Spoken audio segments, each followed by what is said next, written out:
magaalaa lafa jala jirtu, lafa jala rafu, achumatti hojii isaanii hojjetatu, achumatti gabaa dhaqanii waan fedhan bitatanii galu. Wantoota kanneenii fi kanneen biroo ilaaluuf nu waliin turaa. Hordoftootaa fi dhaggeeffattoota keenya qaqqaalii, nageenyaa fi jaalalli keenya bakka jirtanitti isin haa dhaqqabu. Kun Muraad Moo Productionidha. Maatii Muraad Moo Production ta'uuf mallattoo subscribe tuqaa.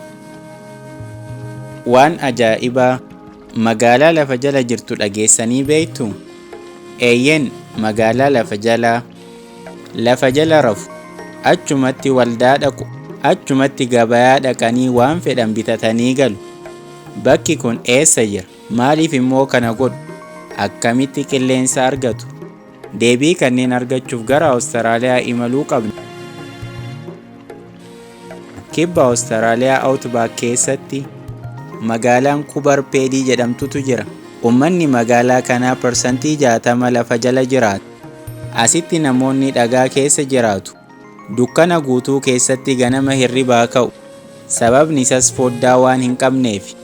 Sanduuqa uffataa dhagaa irraa bocame fayyadamuun uffata isaanii keessa kaayyatu.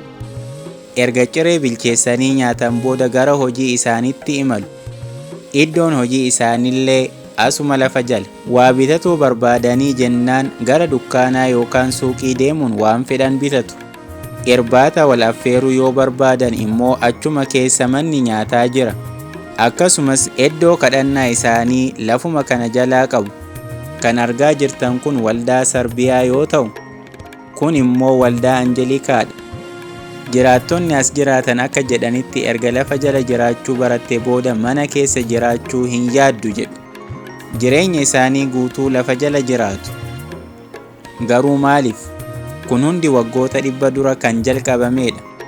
Albuuda baastonni lafa kana qotanii opal argachuuf gara asii dhufan.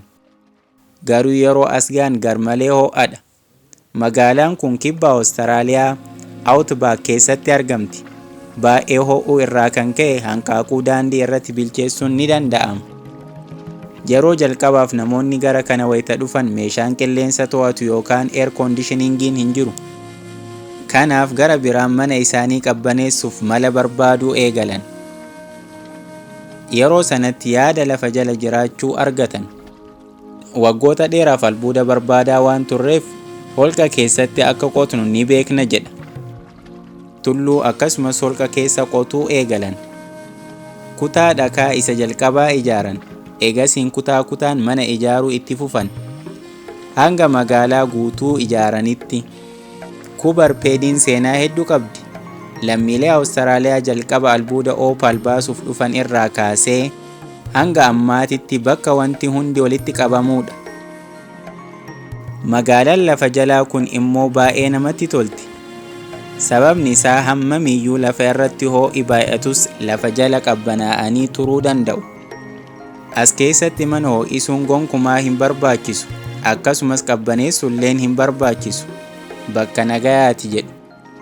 Yeroo tokko haala kanaan jiraachuunis rakkisaa ta'uu danda'a. Lafa jala qilleensi baay'een hin jiru. Kanaaf hafuura baafachuuf ujummoo xixiqqoo keessa kaa'uu qabu. Yoo manni akka gaariitti ijaaramuu baate immoo holqi diigamuu danda'a. Garuu qormaata akka kanaa hedduu qabaatullee namoonni 10,000 lakkaa'aman as keessa jiraatuu filatu. Waggaa 30 as jiraadheera. Bakki kanarra naa caalu hin jiru. Sababni isaas Cooper Pedy'n akka maatii guddaa tokkooti jedha. Hordoftoota keenya jaalatamoo fi kabajamoo kan isin waliin ture an Muraad Muhammad. Yeroo keessan irraa waan nu laattaniif guddaa galatooma. Yaada yoo qabaattan koomentii nu dhaqqabaa. Like, subscribe gochuu hin irraanfatinaa.